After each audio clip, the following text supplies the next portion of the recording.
Oke. Halo semuanya, apa kabar kalian hari ini? Sehat-sehat dong pastinya.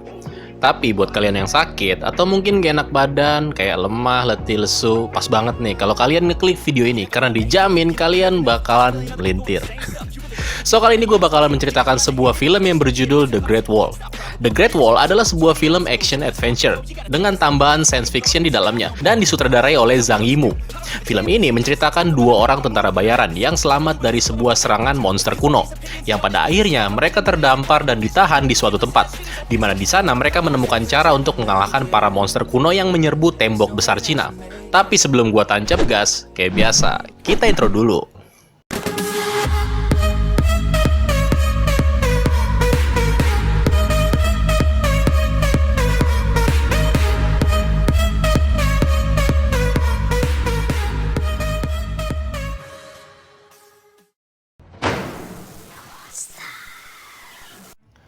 Cerita dimulai dengan sebuah teks yang mengatakan bahwa tembok besar telah dibangun dan didirikan selama berabad-abad sebagai salah satu keajaiban tertua di dunia yang memiliki panjang lebih dari 8.850 km. Dan untuk membangun tembok besar itu membutuhkan waktu lebih dari 1.700 tahun lamanya, di mana fungsi dari dibangunnya tembok ini adalah untuk melindungi dari berbagai macam bahaya. Beberapa di antaranya ialah ancaman yang udah mereka ketahui, dan beberapa di antaranya adalah ancaman yang masih merupakan sebuah legenda. Namun kali ini ancaman yang akan datang berasal dari sebuah mitos dan legenda.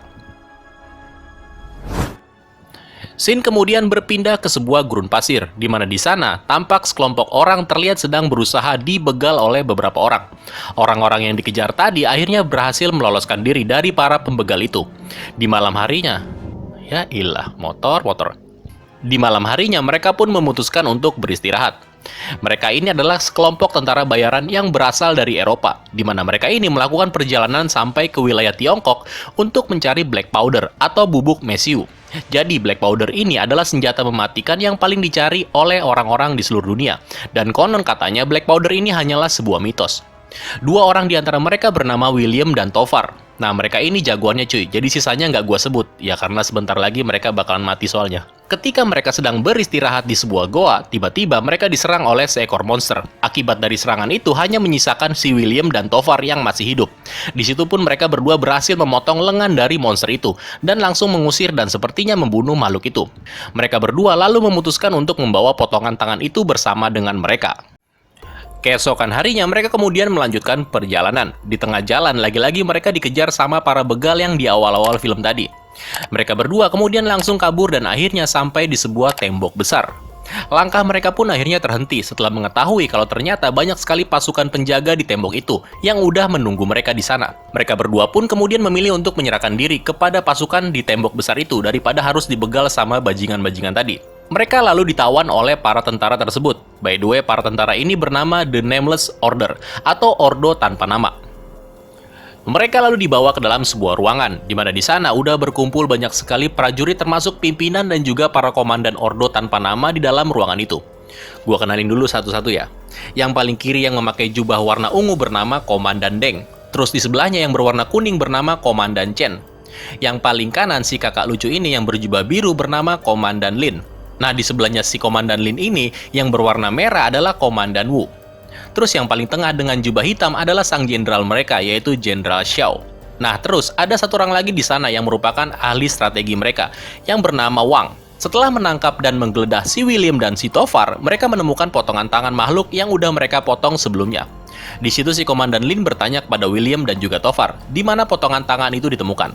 William kemudian menjawab kalau benda itu bukan ditemukan, melainkan udah mereka potong dari pemiliknya.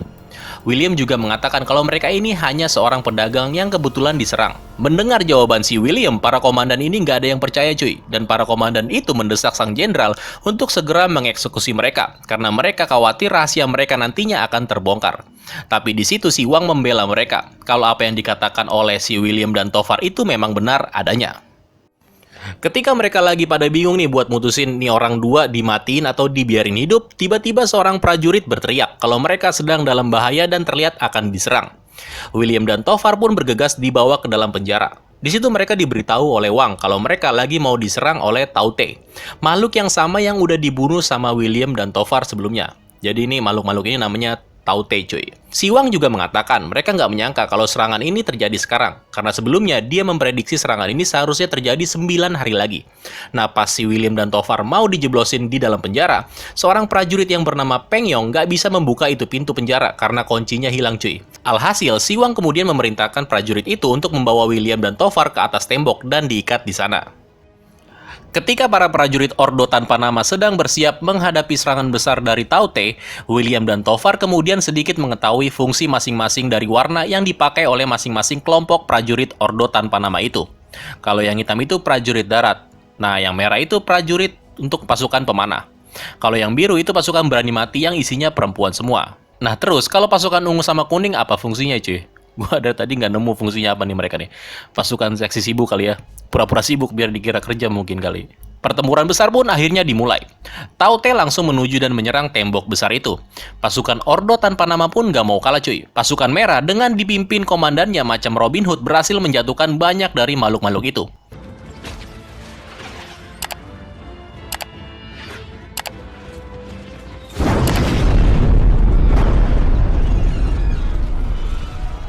Nah, pasukan biru juga nggak mau kalah. Dengan bergelantungan macam Tarzan, para wanita ini berhasil membunuh banyak dari makhluk-makhluk itu. Nah, kalau pasukan hitam belum saatnya cuy, kan mereka digunakan untuk pertempuran jarak dekat. Nah, terus pasukan kuning. Anjing malah nggak jelas beginian tugasnya. Lagi seru-serunya perang, tiba-tiba sekelompok monster muncul dan di antara kumpulan monster itu, ternyata ada pimpinannya, atau ratu dari para Taute tersebut. Ngelihat si Ratu Taute muncul, si Jenderal Xiao memerintahkan untuk menyerang makhluk itu. Akan tetapi, serangan tersebut sia-sia, karena si ratu ini dilindungi oleh para penjaga yang berada di sekitarnya. Boleh-boleh nih monster. Karena hal itu menyebabkan para Taute menjadi marah. Beberapa makhluk terlihat berhasil menaiki tembok dan langsung menyerang para prajurit. Oh, gue tahu kalau yang ungu ternyata pasukan darat untuk peperangan jarak dekat sama kayak pasukan hitam. Yang kuning doang gue nggak habis pikir anjing.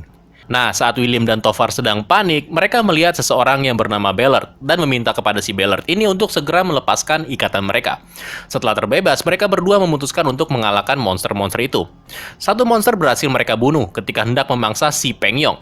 Satu monster lagi masuk ke dalam tembok, tapi lagi-lagi William dan Tofar berhasil membunuh makhluk tersebut. Sang Ratu Taute yang menyadari akan kekalahannya memerintahkan seluruh anak buahnya untuk mundur dari tembok besar itu. Jenderal Xiao yang melihat William dan Tofar membantu mereka mengalahkan makhluk-makhluk itu pun menjadi terkesima dan akhirnya memberikan mereka tempat untuk beristirahat. Ketika William dan Tofar sedang beristirahat, mereka dikejutkan dengan seseorang yang secara tiba-tiba masuk ke dalam kamar mereka. Orang tersebut ternyata si Bellert. Di situ akhirnya mereka bertiga ngobrol-ngobrol. Jadi si Bellert ini juga sama kayak William dan Tofar yang sama-sama pergi ke tanah Tiongkok untuk mencari black powder 25 tahun yang lalu. Dan dia terjebak di sini. Hal itu dikarenakan Ordo Tanpa Nama ini nggak mau si Bellert dilepaskan karena pastinya rahasia mereka dengan memiliki black powder pastinya akan tersebar ke seluruh dunia. Si Tofar mengetahui kalau si Bellert sebenarnya udah tahu kalau di tempat ini tersimpan black powder. Tapi si Bellert nggak bisa mencurinya dan pergi begitu aja. Semua orang-orang di situ kemudian menyambut William dan Tofar layaknya seorang pahlawan. Singkat cerita, saat si William sedang makan bersama dengan Komandan Lin, terlihat juga temannya si Tofar yang sedang ngobrol-ngobrol santuy sama si Bellert. Di dalam obrolan mereka itu, si Bellert mengajak si Tofar untuk menemuinya nanti malam, di mana si Bellert ini ingin merencanakan sesuatu. Pada malam harinya, akhirnya mereka bertiga ngumpul dah tuh. Di situ si Bellert menunjukkan atraksi menggunakan black powder. Bodo amat gua ngambek, bodo amat gua ngambek, bodo amat. Bodo amat. Ketika William dan Tofar sedang terkagum-kagum akibat dari ulah si Bellert, Bellert pun menjelaskan kalau sebenarnya black powder ini diciptakan oleh Siwang si ahli strategi. Jadi Siwang itu ternyata memiliki skill dan kemampuan untuk mentransmutasi setiap elemen-elemen dan akhirnya membuat serbuk hitam tadi cuy.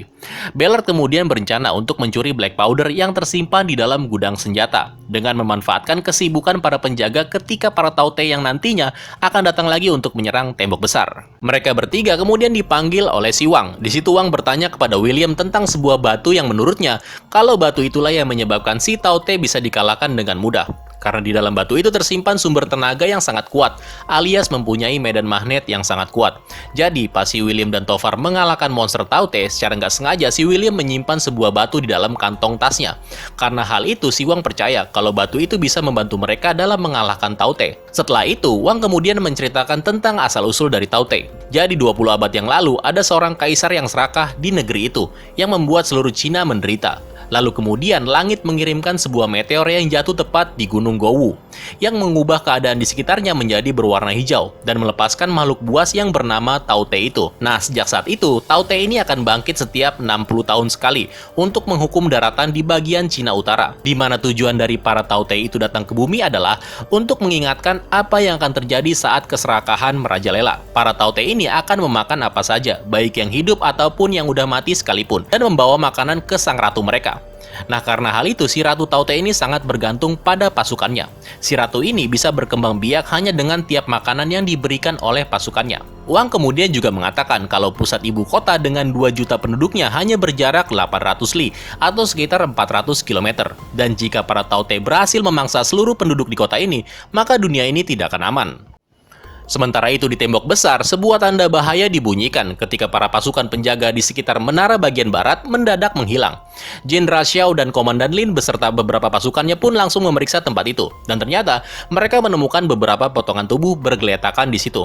Mereka kemudian mencoba memeriksa dan mencari tahu apa yang sebenarnya sedang terjadi. Ketika mereka bergerak maju dan membentuk sebuah formasi, secara tiba-tiba 2 ekor Taute mendadak muncul dari arah depan dan juga di belakang Xiao dan Lin. Taute yang menyerang dari arah depan berhasil dilumpuhkan oleh para prajurit, sedangkan Taute yang menyerang dari arah belakang Xiao dan Lin juga berhasil dibunuh. Akan tetapi, hal itu harus dibayar mahal karena si Jenderal Xiao harus mati di dalam pertarungan itu. Sebelum mati, si Jenderal Xiao kemudian menunjuk Komandan Lin sebagai jenderal baru mereka yang akan memimpin ordo tanpa nama itu.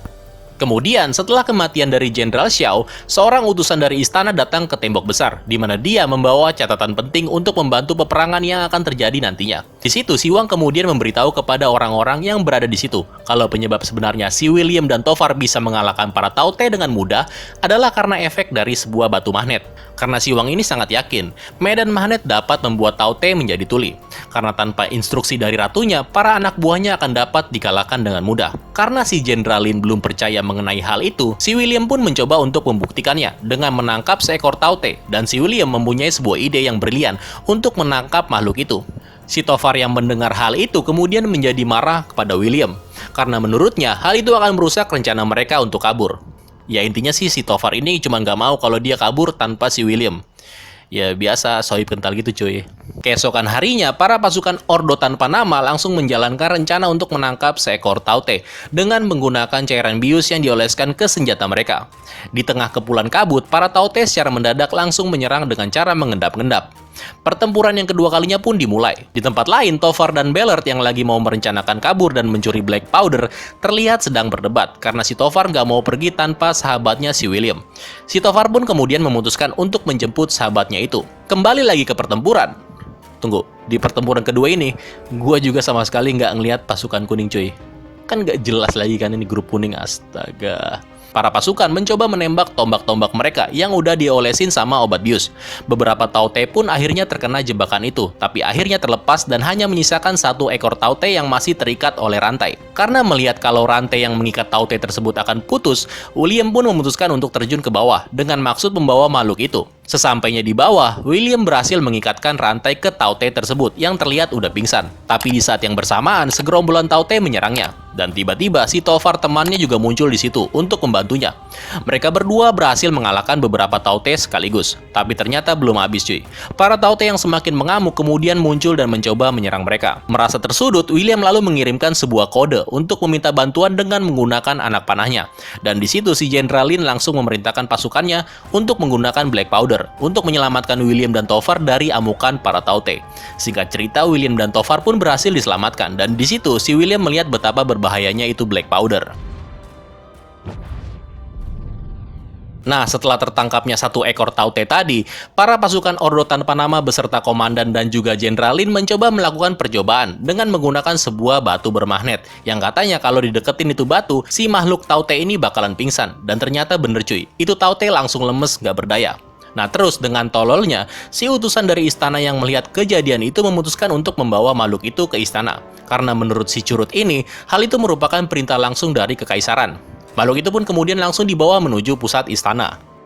Setelah kejadian itu, sebuah tanda bahaya diberitahukan kalau para Taute terlihat akan melakukan serangan lagi. Dan para pasukan pun langsung bergegas menuju tembok untuk melakukan pertahanan. Setelah memeriksa keadaan di sekitar, ternyata mereka hanya menemukan sebuah terowongan yang udah digali oleh para Taute, tepat di bawah tembok mereka. Di tengah kesibukan para penjaga, Tovar dan Bellert memanfaatkan momentum itu untuk mencuri Black Powder. Setelah menemukan gudang tempat di mana Black Powder itu disembunyikan, Bellert dengan menggunakan sisa dari Black Powder miliknya, akhirnya berhasil menjebol pintu gudang itu. Di saat Bellert dan Tovar lagi sibuk mencuri, tiba-tiba si William muncul di hadapan mereka. Perdebatan singkat pun terjadi antara William dan juga Tovar. Si Bellert yang melihat hal itu langsung mengambil kesempatan dengan menjatuhkan sebuah benda tepat di kepala William dan langsung membuatnya pingsan. Balik lagi ke terowongan yang udah digali oleh para Taute, yang ternyata serangan yang sebelumnya terjadi pas si William menangkap seekor Taute sebenarnya hanya pengalihan aja, karena sebenarnya makhluk-makhluk ini menggali sebuah terowongan dengan tujuan menyerang ibu kota istana, tempat di mana banyak terdapat manusia di sana. Si William yang tadi pingsan akhirnya tertangkap dan dia dituduh mencuri dan membantu temannya melarikan diri. Di situ si Jenderal Lin sangat kecewa karena dirinya merasa dibohongin. Nah, di saat mereka sedang berdebat, muncullah si Peng Yong, yang ternyata si Peng Yong ini menyaksikan kalau si William itu nggak ikutan nyolong, tapi malah mencoba mencegah Tovar dan Bellert melakukan pencurian. Mendengar hal itu, Jenderal Lin langsung memerintahkan anak buahnya untuk mengurung William di dalam penjara dan mengirim kavaleri untuk mengejar Tovar dan juga Bellert. Sementara di luar, di mana Tovar dan Bellert yang lagi kabur, memutuskan untuk berhenti sebentar, karena mereka terlihat bingung kemana arah tujuan mereka, kanan atau kiri ya. Si Bellert kemudian nyuruh si Tovar untuk pergi ke tempat yang lebih tinggi, supaya dia bisa memastikan arah tujuan mereka. Dengan tololnya, si Tovar nurutin perintah si Bellert. Tahu apa yang terjadi kan? Ya dikadalin lah. Far, lu kan baru kenal sama itu manusia kadal, kok bisa-bisanya lu dibohongin. Blok. Anjing, kurang ajar sih nya. Sementara itu, para pasukan Ordo tanpa nama yang menyadari kalau mereka nggak bisa tiba di istana dalam waktu yang singkat karena jaraknya terlalu jauh, kemudian memutuskan untuk menggunakan balon udara sebagai alat transportasi mereka. Karena itu balon sebenarnya masih dalam tahap uji coba, akibatnya banyak dari mereka yang gagal dan gugur sebelum perang, dan hanya menyisakan sang Jenderal Lin beserta sedikit pasukannya yang berhasil lolos dan menuju ke arah istana. Nah, si William yang ternyata udah dibebaskan atas perintah dari Jenderal Lin memutuskan untuk membantu Jenderal Lin bersama dengan Wang, Peng Yong, dan beberapa prajurit. Kita pindah dulu cuy ke si kadal Bellert yang lagi asik-asik berkuda. Nah, di situ dia dikejutkan dengan kemunculan beberapa begal gurun. Di situ akhirnya dia ditangkap dan dibawa oleh para begal tersebut. Sementara itu di dalam istana, terlihat Taute yang tadi dikirim ternyata udah berada di dalam istana, tepatnya di ruang kaisar. Nah, si utusan istana kampret yang tadi ini dengan sotoynya, dia mencoba bereksperimen kayak sok-sok jago gitulah. Jadi, dia mau memastikan kalau si Taute ini bisa dia kendalikan.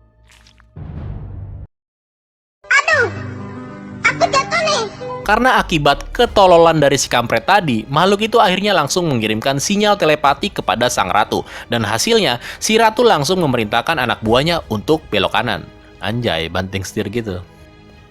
Balik lagi ke Bellert yang lagi ditawan sama gerombolan begal. Di situ tas perbekalannya si Bellert diobrak-abrik dan berserakanlah itu Black Powder. Karena para begal ini belum pernah melihat Black Powder, alhasil itu bubuk mercon dibuat mainan cuy. Mungkin disangka bola kali ya, dilempar-lempar gitu. Sampai-sampai salah satu dari Black Powder itu terlihat terjatuh di dekat api unggun. Melihat hal itu, si Bellert pun menjerit-jerit. Karena udah bisa dipastikan mereka semua yang ada di situ pasti udah jadi abu gosok. Goblok.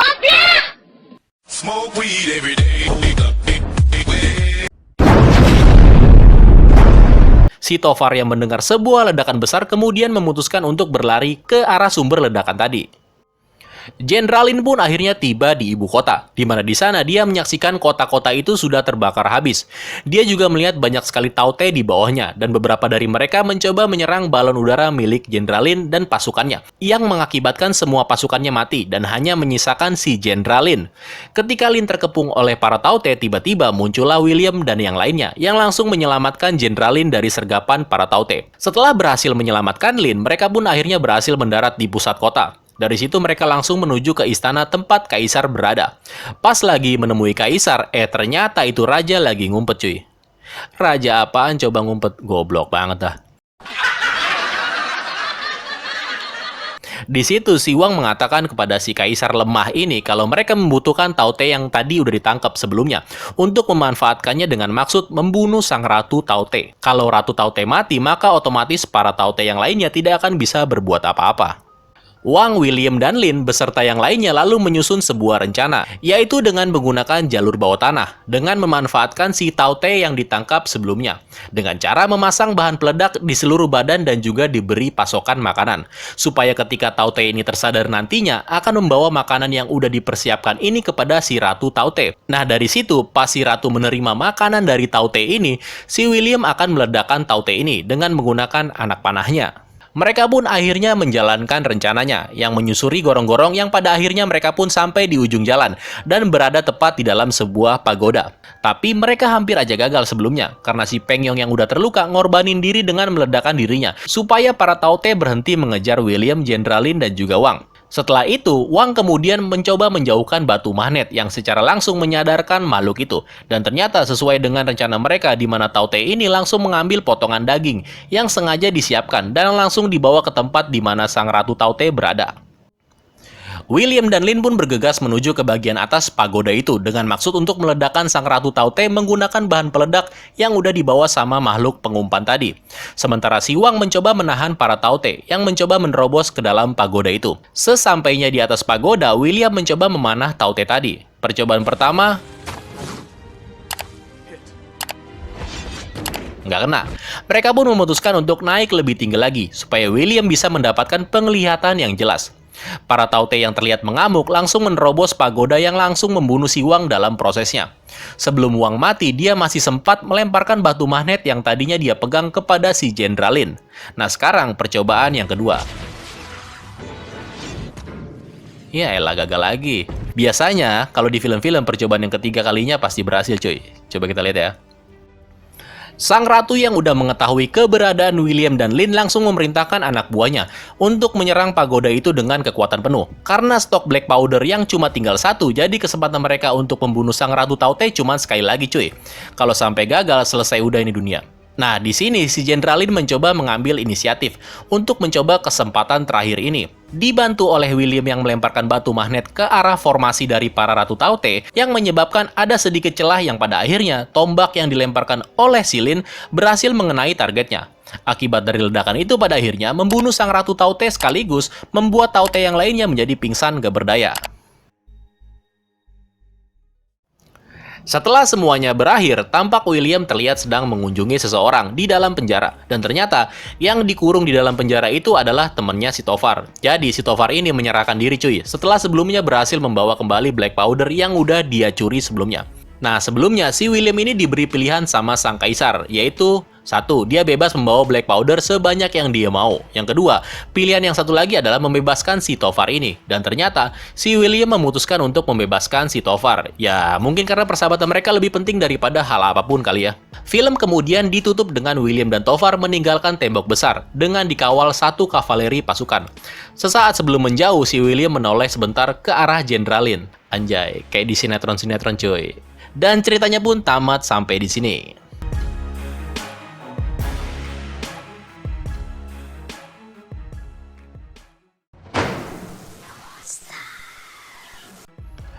Well, film ini bisa dibilang memiliki alur cerita yang biasa-biasa aja. Atau dengan kata lain, film ini sangat mudah dicerna dan nggak berbelit-belit. Buat kalian yang pengen nonton film tapi nggak mau ribet-ribet mikir, film ini harusnya masuk di dalam rekomendasi kalian. Oh iya, gue sedikit kecewa dengan kualitas CGI di film ini, yang terlihat tidak konsisten di beberapa adegan. Namun, dengan settingan dan adegan pertarungan yang menurut gue luar biasa, film ini nggak bisa dianggap remeh cuy.